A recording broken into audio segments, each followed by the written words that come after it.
The Lord is holy and worthy of our praise, especially in our family life.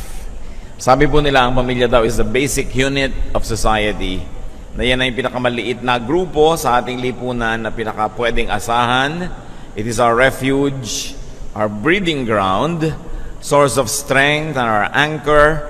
But what if the family is ruined? Kung ang pamilya ay ganong kahalaga, pinagmumula ng ating lakas at siya ang ugat na kinakapitan natin, paano kung ang pamilya ay dysfunctional? Paano pag hindi ito umaandar, ito'y sira o kaya ay mayroong mga malaking mga kapintasan? Ito ang ating pag-aaral ngayon, how to ruin your family. Siyempre, hindi naman yun ang lesson natin. Baligtad dapat, how not to ruin. We will just approach it from a negative side. Paano nga ba sinisira ang isang pamilya? Ama namin sa langit, salamat sapagkat kayo na dito rin sa aming puso. Patawarin niyo po kami sa mga kasalanan namin, punan niyo mga kakulangan namin, O Diyos, at ngayon kausapin niyo kami ng masinsinan. Turuan mo kami, Panginoon, na siya sa atin ang aming mga sarili, ang aming buhay, lalong-lalo ang buhay pamilya, at kung ano ang papel na ginagampanan namin sa aming mga pamilya. Teach us, O God, how to live a family life that is godly, pleasing to you, and beneficial to us. Quiet our hearts, patahimikin niyo po ang aming puso, palakasin niyo po ang aming katawan, patalinuhin niyo kami, at ipaunawa niyo sa amin ang iyong karunungan. Lead us, Father. Teach us and use your servant only as your instrument. Let your Spirit protect us from all lies and falsehood, from works of evil men and evil spirits. Lead us. Take our praises and worship, O Lord, unto your throne. And we bring our offerings, we bring our gratitude, and now we ask you to bless us. Lead us. In the name of your Son, Jesus, we pray. Amen. How to ruin your family. Family life could either be heaven or hell. Konti lang yung nasa gitna na neither. Early childhood experience could make or break a child for life. Maraming mga tao sa kanilang adult years ang hirap mapakisamahan, ang hirap unawain, ang hirap pakitunguhan. Dahil yun pala, winasak ang kanilang pagkatao nung bata pa sila. Jealousy, inferiority feeling, bitterness, sometimes overcompensating, selfishness, and violence could actually characterize a person that did not grow up in a balanced family setting. Pagka lumaki ang bata na magulo ang pamilya, nagkakaroon ng mga behavioral disorders na kuminsan buong buhay at tumanda na lang, hindi pa maituwid. Ang background po natin, galing pa sa napakalayong kasaysayan sa Old Testament. Si Abraham, alam natin, nagkaroon ng dalawang anak na kinikilala natin na mga pangunahin. Si Ismael, na anak niya sa kanyang katulong, at si Isaac, na anak niya sa kanyang tunay na asawa. Si Ismael, for all intents and purposes, dapat panganay, pero ang talagang binigyan ng pabor, si Isaac. Dahil na rin sa pangunguna ng nanay niya, at sa paglalagay ng nanay niya dito kay Isaac sa very favored position, siya talaga yung favored. Si Isaac naman, nagkaroon ng dalawang anak. Kinikilala natin si Esau at si Jacob. Panganay si Esau, tulad ni Ismael, pero wala ring nakuha dahil ang naging paborito ay si Jacob. Dahil si Jacob ang nanay's pet. Pinalaki pa nga niyang nanay niya itong si Jacob na dinadaya nila yung tatay para lang magkaroon ng special favors para dito kay Jacob. So ano pa sa palagay nyo ang gagawin ni Jacob pag siya na ang tatay, edi magpe-play favorites din. Si Abraham may paborito, si Isaac. Si Isaac may paborito, si Jacob. At si Jacob, itutuloy niya ang pangit na family tradition na ito. Sa katunayan, dalawa ang kanyang official wives, si Leah at si Rachel. Paborito niya si Rachel, si Leah, kawawa naman. At nagkaroon pa siya ng anak sa dalawa niyang katulong na babae na kaugalian ng unang panahon. 12 anak na lalaki, itong si Joseph ang paborito. Palibas at anak ng paboritong asawa niya na si Rachel. At itong kasaysayan ni Jacob ang ating titingnan ngayon, no? At ang kasaysayan nitong ang kanyang anak, si Jacob, kasi magkakaroon ng paborito na naman. We will be reading from Genesis 37, 1 to 11, the contemporary English version. Verses 1 to 2. Jacob lived in the land of Canaan, where his father Isaac had lived, and this is the story of his family. Bawat pamilya may kwento, at bawat pamilya may mga kabulukan na pinipilit itago sa mga likod-likod at gilid-gilid, at pinapalaki lang nila yung magaganda tungkol sa kanila. But this family was a very dysfunctional family, like the first family we meet in Genesis, the family of Adam. Dysfunctional sila. Hindi sila model. Kung meron silang modeling na dapat maging purpose ngayon, huwara ng hindi dapat tularan.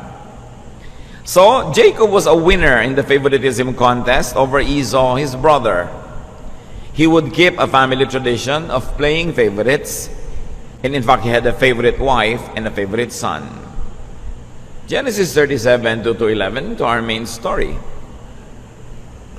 When Jacob's son Joseph was 17 years old, he took care of the sheep with his brothers, the son of Bilhah and Silpha, who were the maids. But he was always telling his father all sorts of bad things about his brothers. So we are talking about Joseph, so-called the dreamer.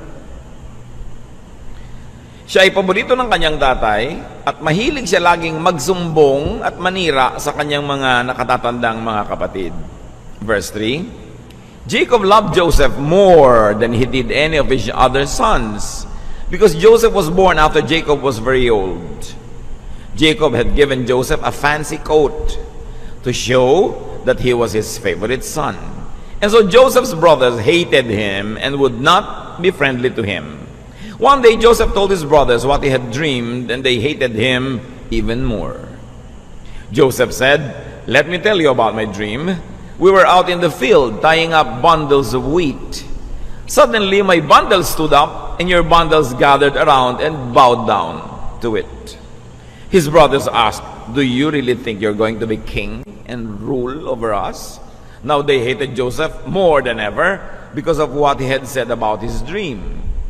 Joseph later had another dream, and he told his brothers, "Listen to what else I dreamed.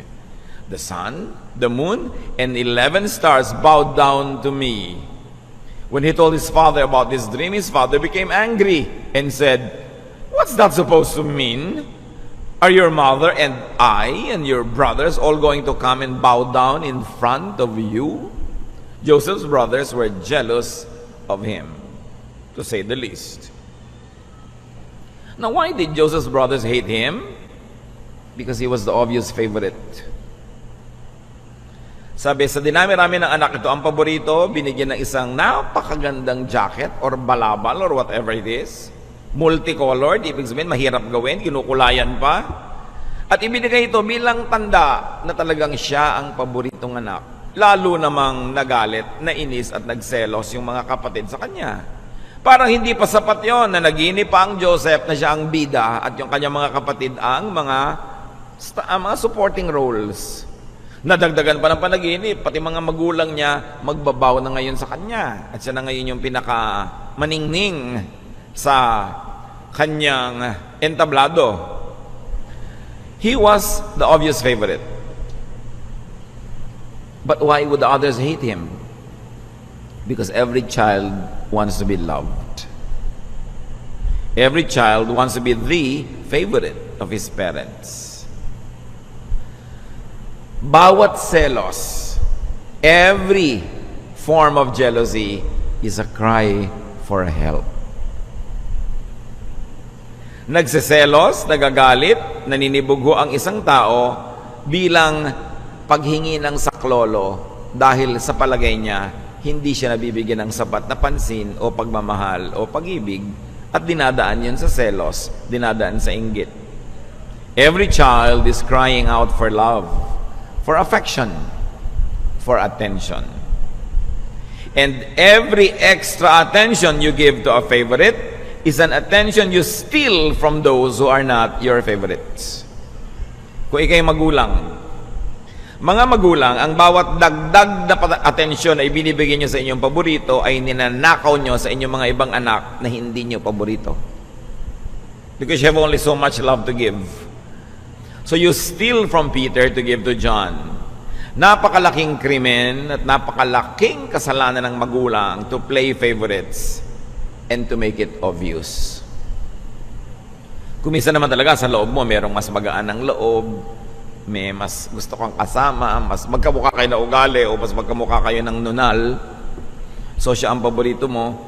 Pero para ipakita mo pa yon in an obvious way, magulang ka. Dapat minamahal mo lahat ng iyong mga anak. Ang unang-unang sumisira sa anak, magulang eh. Hindi naman kabarkada. Magulang muna. Pag hindi pinalaki ng tama, hindi pinalaki ng balanse at hindi minahal ang bata, nagkakasira-sira ang kanyang karakter. Every child wants to be a star. Pag isa lang yung ginagawa niyong star, di ba? Unloved and underloved children grow to become love-hungry adults. Kaya yung mga batang lumaki na walang pag-ibig ng tatay, buong buhay naghahanap ng papa. Kasi kapo siya ng papa nung bata pa siya. Kaya kuminsan anak na babae yan, lumaking walang ama, walang nagmamahal, kaya lahat na lang ng mukhang tatay sa paligid naging boyfriend. Kasi naghahanap ng papa. Di ba? Kuminsan nga lalaki na yung anak, hindi rin minahal ng lalaki. Paglaki ni lalaki, naghahanap din ng papa. Kasi hindi pinapa ng tatay niya. Tapos magagalit yung tatay, ang laki ng pagkukulang niya, kaya naging gano'n yung anak niya. Napakalaki ng responsibilidad ng magulang. Hindi sapat na nag-meet yung sperm and egg, may anak ka na. No? Madaling maging magulang, pero hindi madaling maging magpaka-magulang. It's easy to become a biological parent, but to be a father, a mother, it is a serious vocation. Now, how to ruin your family?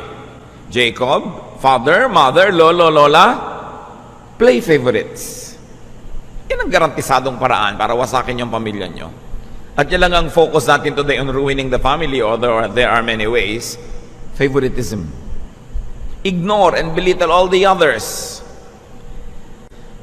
Kailangan gawin mo pang obvious. Make it obvious. Ipaghalandakan mo sa lahat na ito yung paborito mo. Tuwing may lakad, itong batang ito isama mo. Pag birthday niya, maraming handa. Sa birthday ng iba, wala.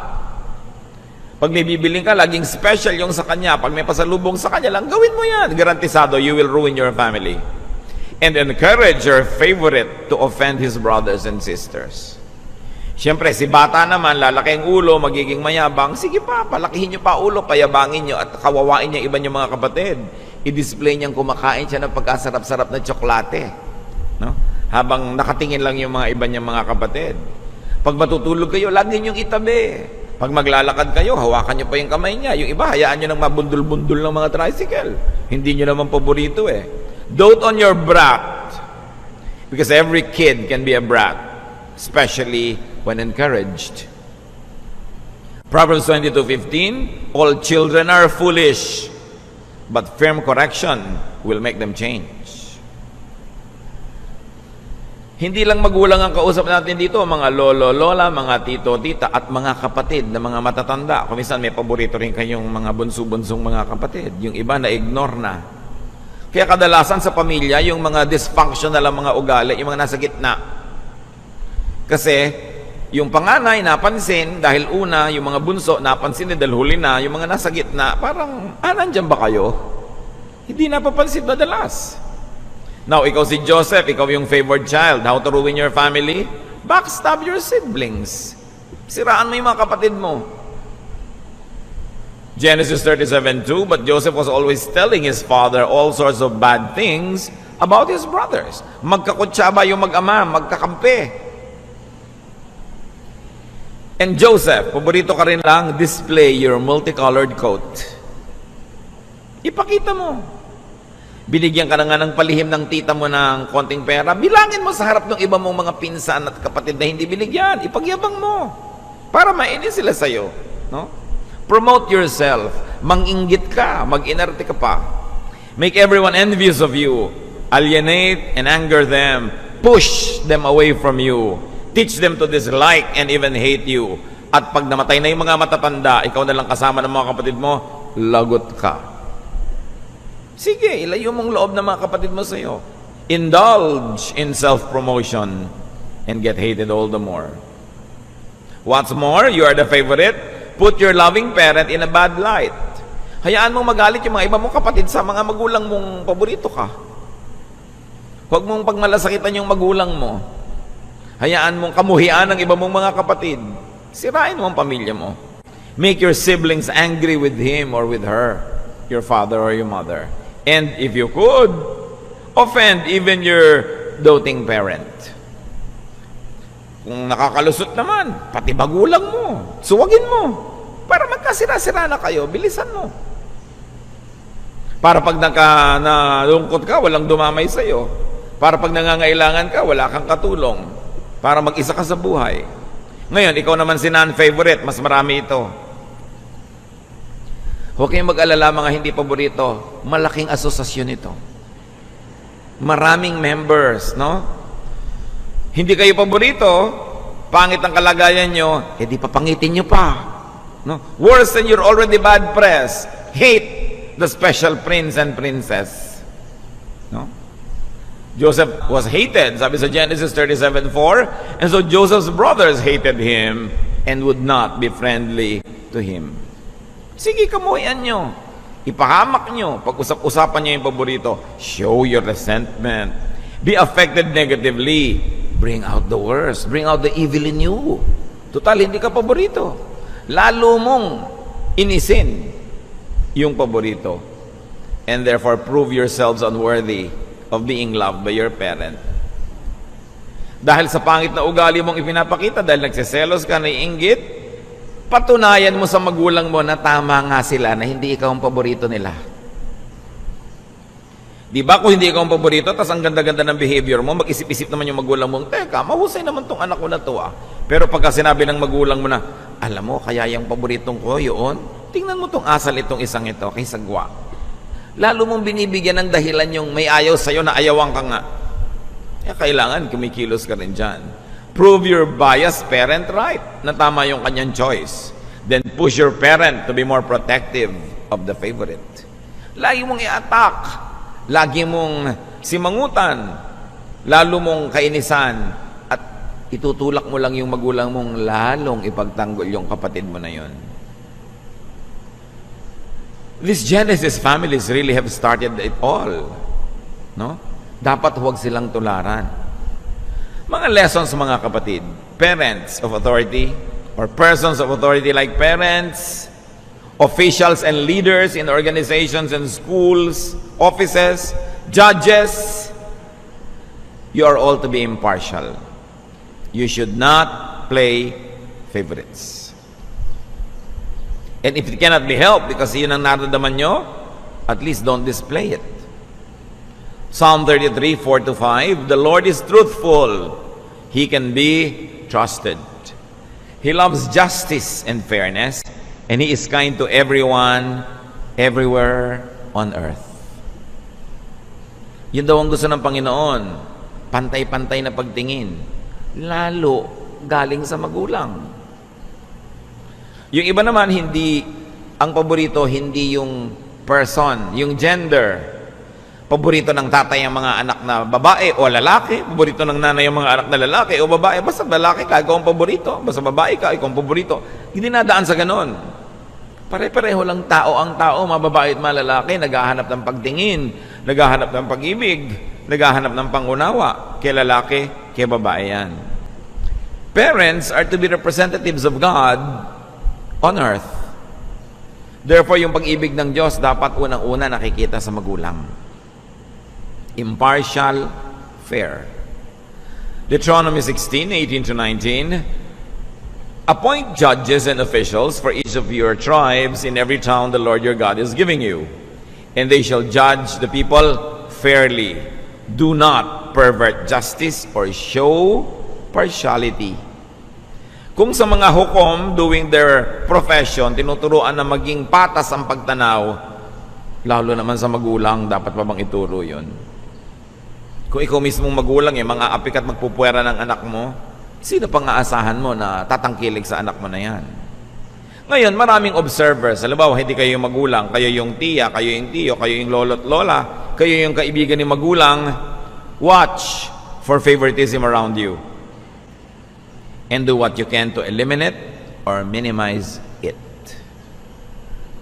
Lahat tayo may magagawa. Napapansin nyo, yung kapatid nyo may paboritong anak, pansinin nyo naman. Kasi yung mga anak niyan, wala namang masyadong boses sa magulang, lalo't maliliit pa.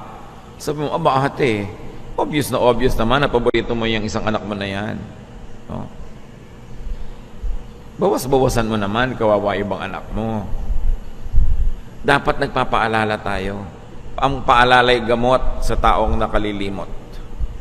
Kailangan nag-o-observe tayo dyan. Mag-asawa. Paborito ng asawa mo yung isang anak. Paalalahanan mo ang asawa mo. Aba naman, anak natin lahat yan. Kung niloloob mo man, nasa kaloob-looban mo, meron ka talaga itinatangi, huwag mo nang gawing obvious. At kung nakikita nyo, tuloy ang nangyayari ganito pag nakikita ng tatay, sobrang paborito ng nanay yung anak 1, si tatay, pine-favorite si anak 2, para huwag naman makawawa, nadidivide ang pamilya. Mag-ama here, mag-ina there. Ganun ba dapat yon? Kaya dapat itinutuwid. At mga mahilig magpaborito, pag itinutuwid kayo ng asawa nyo, o mga kapatid nyo, o kaibigan nyo, huwag kayong pasaway. Huwag kayong matigas ang ulo. Mahirap magpaalala kasi kung magpapaalala ka, nakikiramdam ka pa, baka magalit, tumatiming ka pa. Yung may naglalakas ng loob para magpaalala sa inyo, pasalamatan nyo, ay salamat, nagpaalala ka. Baka nga nakakalimot na ako. Hindi yung magagalit pa kayo ngayon sa nagpapaalala sa inyo, nagmamalasakit lang yung tao. Kailangan nire-review natin yan. Balance situations of favoritism when you have the power to do so. Give more to those who get less. Para magkaroon naman ng balanse. Ngayon, non-favorites, yung maraming members ng asosasyon ng mga hindi paborito ng magulang. No? Check yourself. Usually, may good points or may assets ang favorites. Usually, binubulag tayo ng inggit, ng selos. Hindi na tuloy natin nakikita ko minsan, tama naman pala yung magulang ko na favorite si ate o favorite si kuya o favorite si nene. Non-favorites have common denominators. At huwag kayong magagalit, ha? Mga non-favorites. Marami sa mga non-favorites, usually talaga unnice, unpleasant. No? Maaskad ang mga ugali. Mahilig manimangot. Mahilig magreklamo. Ayaw sumunod sa utos, matitigas sa mga ulo. Hindi lahat, pero marami. Dahil bakit naman? Anong dapat nyong gawin para yung sarili nyong magulang hindi kayo magustuhan? Surely, you're very successful in destroying yourself. Pero mo sarili mong magulang, di ka gusto. Huwag tayong laging magtampo, huwag tayong laging magalit. Mag-isip-isip ka, ba't kaya ako ayaw ng magulang ko? Ba't kaya hindi niya ako gusto? Ba't pag may lakaran, ayaw akong isama? Diba? Baka naman mamaya yung nanay mo medyo mahilig magpostura, tapos tuwing sasama ka, mukha kang basahan, hindi ka nga isasama. Ibabagay mo rin siyempre doon sa gustong i-project ng pamilya nyo na image, kaya naniniwala ka doon kaya hindi, kung gusto mong kasali ka. Meron naman walang good manners and right conduct, isasama sa mga handaan para ka nagsama ng kambing, kinain na pati plastic. So hindi ka na isasama uli. Meron naman talaga mga anak, uutusan mo, bukas pa susunod, dadabog-dabog. Hindi mo na tuloy paborito. Ang lagi mo nalang uutusan, yung palasunod. So, huwag muna kayo magtampo, ha, mga hindi paborito. Mandalamin muna kayo. Para maisip nyo kung bakit hindi. Kasi usually, bulag na bulag tayo sa mga sarili nating kapintasan. Non-favorites are usually trying too hard or unnatural. Nakita mo, ay, may kapatid ako, paborito ng nanay ko, lagi naka-red. Magre-red ka rin para maging paborito ka. May mga ganun ginagaya mo yung mga kilos, mga asal, mga paborito, hindi ka naman likas sa'yo, lalo ka lang tuloy nakakainis tingnan. No? Kasi hindi naman bagay sa'yo. So, trying too hard, kinokopya yung favorite o yung star. No? Sabi nga nila, don't be a cheap, trying hard copycat. Be original. Para kung ano yung likas sa'yo. Marami mga non-favorites, hindi nila ito tatanggapin, pero abrasive and offensive. Minsan ang lalim, hindi mo malaman kung anong iniisip. Ang layo-layo ng tanaw, pakikiramdaman mo pa, huhukayin mo pa yung loob para mo malaman. So, water follows the path of least resistance. So the parents will now gravitate towards those who are easier to deal with. Marami pa sa mga hindi paborito, sila yung jealous and hard to be with. Hindi lahat. Meron talaga biktima ng mga kamalian ng magulang, pero meron naman talagang sila ang nagtuturo sa marami na huwag mo kong gawin paborito. May ipinagmamalaki pa nga, alam nyo, madaming taong naiinis sa akin kasi nakakainis ako. Walang biro, may mga kilala akong ganyang tao, ipinagmamalaki pa nila. Sabi niya, alam mo kung anong gift ko? Manginis. Bakit nga ba may taong gano'n? Hindi ka naman inaano, naiinis ka na. Oh, nandun lang siya. Ba't mabigat ang dugo ko sa taong to? Hindi ka naman inaano. Kasi usually, yung vibration na nanggagaling sa kanya, yung energy, negative. Yung spirit mo ngayon, beyond words, beyond reason, naiintindihan yung vibration na yun, kaya lumalayo.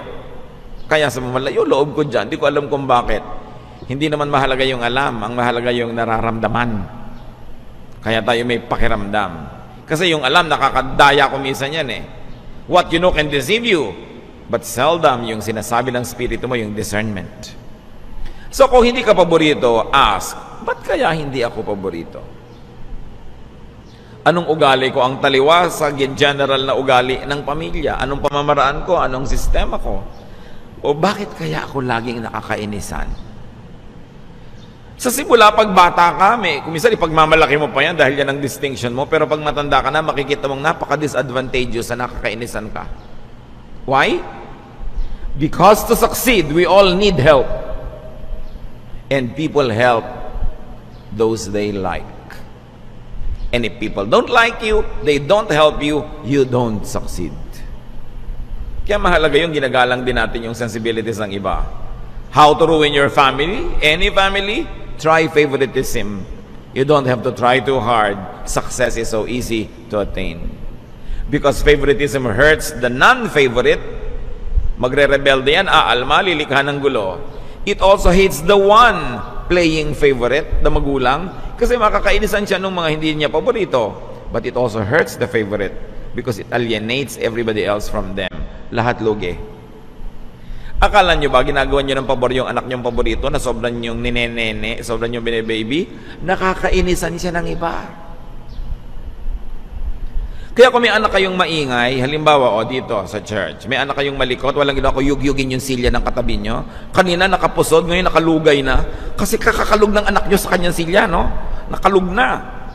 Buti na lang, hindi pala niya kinalug yung gamot na ininom niya kaninang umaga, kinalug ng anak nyo, nakalug na rin sa loob ng tiyan niya yung gamot. Alam nyo yon? Muhing-muhi sa anak nyo. Kung pwede lang niyang ganunin yung mukha ng anak nyo. Pero kasi sister and brother, nakatingin, pero yung kaluluwa niya, ang totoo, sinasakal niya yung anak nyo. Mahal nyo yung anak nyo, sampigahin yung kote, yung malakas, yung nakakakita siya ng mga bituin. Magbe-behave yan. Pag nag-behave yan, maaawa pa yung mga tao, sasabihin pa sa'yo, huwag mo namang ganyanin yung bata. Pero subukan mong magpigilan, payaan mo lang, muhing-muhi ang lahat sa kanya. Mga magulang hindi marunong akala nyo yung bine-baby nyo yung anak nyo, good for her. No, tinuturuan nyo everybody else na mainis sa bata. So kung talagang ang likot, ilubog nyo yung mga kuko nyo sa kanyang braso, dito ka. Huh? Hindi hinahayaan nyo siyang magpiko, magbanding body dyan, magtubang preso sa paligid. Muhing-muhi. Pag tuwing umaga, sabi ni ba, eto na naman yung batang impacta. No? Gusto nyo ba ganon? Yung mga magulang bulag akala nila ang ganda-ganda na anak nila, nakakatuwa, pero sila lang yung natutuwa. Huwag nyo hahabaan ng ribbon, baka makita nyo nakabigti sa isang sulok. No? Binigti ni sister. No? Dahil ang anak nyo, brat. So, sa pagmamahal mga magulang, don't give to Peter by stealing from John. Anak nyo lahat yan. Every child is entitled to love. Kailangan, binibigyan nyo. Hindi katulad ng malaki-malaki na sasabihin pa ni Maricel Soriano, inagaw mo ang lahat sa akin. Di ba? Ganyan yung mga ibang magkakapatid. Inagaw mo na ang pagmamahal ng tatay, inagaw mo ng nanay, pati lumang piano, naagaw mo na. Sa'yo na lahat. So yung mga tao, bitter. And usually, children who grow up like this, ang hirap makasama buong buhay kasi lagi naghahanap ng pag-ibig, lagi naghahanap ng make-up from other people. Usually, ang nagsasuffer ito, yung mapapangasawa. Bago kayong magpakasal sa isang tao, tingnan nyo, ano ka ba? Battered child ka ba? Hindi ka ba minahal ng magulang mo? Binugbog ka ba? Lahat-lahat. Kaya nyo sinasabi yun, hindi para siya rejectin, para alam nyo kung paano siya mahalin. Para mapunan naman. Ngayon, kung kayo yung inapi-api ng mga pamilya nyo, mga kapatid, huwag nyo namang gantihan yung napangasawan nyo. Na lahat ngayon naman sa mga ugali ninyo, pagpapababy nyo, sa kanya nyo gagawin para makabawi kayo sa hindi nyo natanggap sa magulang. Huwag nyo naman sisingilin din si Peter sa utang ni John. Kailangan, lahat tayo magbabalance. Kaya sa mga school, ayoko nyo mga contest, yung lagi na lang may winner.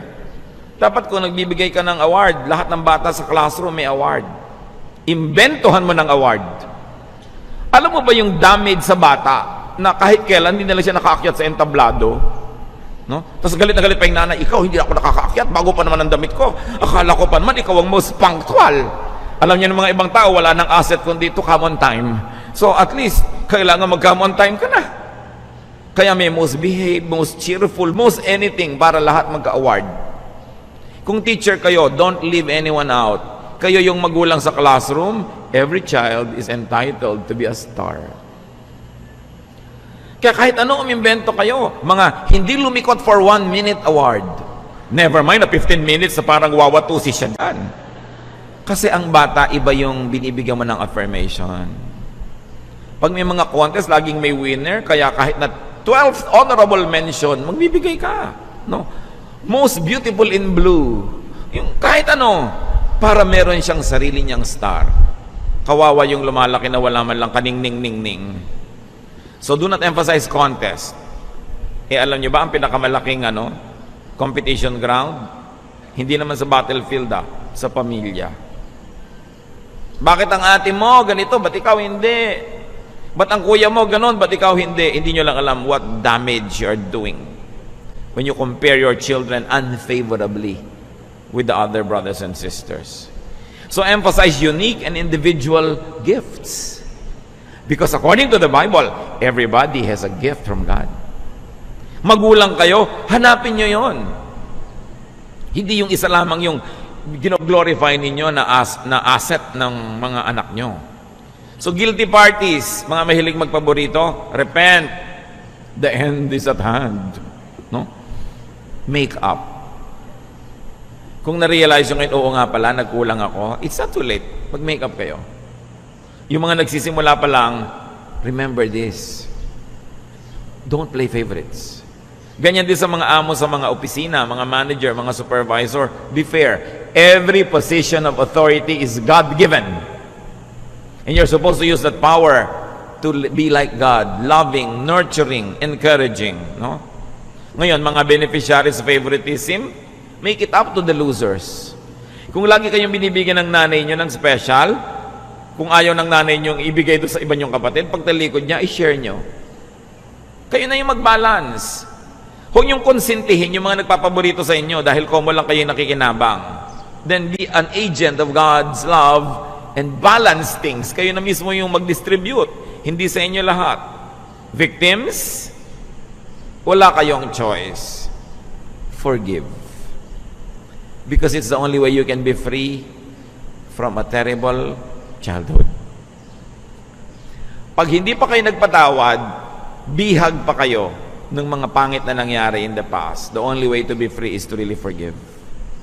So forgive because you're godly. And if you are not that godly, forgive because you're intelligent. Because it sets you free. Patawarin nyo na, maybe your parents acted in ignorance. Maybe yung mga paborito nyong kapatid were young, so hindi nila alam how to balance it. At kung kayo ngayon, among all your family members ang na-expose sa Bible, kayo yung nakakilala sa Panginoon, of course, kayo yung binigyan ngayon ng maraming spiritual blessing. Anything and everything is possible with God. He who is in Christ is a new creation. The old is gone. The new has come. Huwag niyong hayaan na yung dati niyong pagkatao noon na inapi-api, na gustong maghigante, yung bitter, yung laging galit, siya pa yung manaig ngayon. Binigyan na kayo ng Diyos ng kapasidad na maging bago. Huwag niyong sayangin yon, magbago. Dahil pwede. Baguhin yung attitude. Patawarin yung mga nagkamali noon. Begin again, have a new life, and never continue this bad tradition into the next generation. Kung kayo na yung magulang, kayo yung magiging magulang, putulin nyo na ang curse na yan. Marami kasi pinalaki ng ganon sa violence, tapos hindi nila napapansin sila ngayon violent parent na rin. Kasi mga kapatid, pag hindi natin ito lubos na binigyan ng pansin, you will simply become like your father or mother. Genetics, culture, no? Nurture, the way you were raised, family tradition will always be on automatic. If you don't do anything on manual, the automatic will take over. You will become like your parent. So kung meron kayong mga ugali ng magulang yung hindi nyo gusto, hindi nakabuti sa inyo noon, manalamin kayo, baka kayo na yun ngayon. At tanggalin nyo yan. For the sake of your children and for your sake. And for the sake of your faith in the Lord. Kasi pwede naman yan ang pinakamaganda dyan. Pwedeng maiba ang lahat. Pwedeng magbago. And we can do all things through Christ who gives us strength. Huwag tayong maging victim forever. Marami sa atin yan, victim. Lalo sa Pilipinas, basta 8 kayo magkakapatid, 7, no? Yung nakaraang generation, ngayon mga 3, minsan 2. Minsan nga, 1 lang nga, hindi ka pa ikaw paborito eh. No, talaga sobra ka namang minamalas niyan. Kaisa-isa ka ng anak, hindi ka pa paborito. At least, alam mo, isipin mo, mahal naman ako ng Diyos. Diba? At ang Diyos, marunong magmahal yan sa akin. Pero huwag niyong gawin nyo na empty comfort. Kasi yun ay totoo. Kaya may Diyos. Lahat ng pagkukulang sa atin ng tao na dapat sana pumupuno sa atin, pupunan niya ng Diyos. Pero ialay natin ang ating puso, punuin natin ang puso natin ng Espiritu ng Diyos, and there will be balance. Then learn, improve on yourself, and improve the next generation. Maraming ugali ang mga pamilya hindi maganda, but you have to be conscious para hindi na bumalik at magpaulit-ulit pa. Ama namin, alam nyo kung sino-sino sa amin dito ang mga biktima ng favoritism. Alam nyo rin kung sino ang guilty of practicing it. Alam nyo rin kung sino yung mga nagiging paboritong nagbe-benefit. Turuan nyo kaming lahat, Panginoon, na balansehin ang mabuhay pamilya. Turo mo sa amin yung pamamaraan nyo na makatao, mabait, mabuti, mapagmahal. At sa lahat, lalong-lalo na ng mga naging biktima na ngayon ay mga anak mo na, turuan mo kami, Lord, to forgive, to forget the past, and to learn from it. Na maging mas mabuti kaming mga magulang kaysa yung mga magulang namin ay naging mabuti sa amin. Turuan mo kaming kopyahin yung magaganda nilang ugali at putulin at huwag nang ituloy pa yung hindi magaganda. Lalong-lalo kaming nakakilala sa iyong anak na si Jesus. Mas may kakayanan kami na baguhin at pagandahin ang buhay. Teach us. Magbulay-bulay tayo mga kapatid. At lalong-lalo yung may mga hinanakit sa mga magulang, mga galit dahil hindi kayo naging paborito, inggit at selo sa mga naging paborito, huwag kayong aalis sa inyong kinakalagyan nang hindi kayo nagpapatawad. Inipon tayo ng Panginoon para tapusin na yan, burahin na, alisin sa ating buhay, para gumaan ang ating puso at maging handa tayong tumanggap ng maraming pagpapala. Let's bow before the Lord. Sino man sa inyo ang merong sama ng loob dahil hindi kayo naging paborito, ask God to give you grace and you forgive now. Decide in your heart to forgive. Set these people free from your anger and from your bitterness, and you will also be set free. At lahat ng guilty of practicing this, seek forgiveness from the Lord, and from now on, make up for it. Let's be alone with the Lord. Oh God, bless your people. Kung anong kulang, kung anong sobra, balansehin niyo po kami.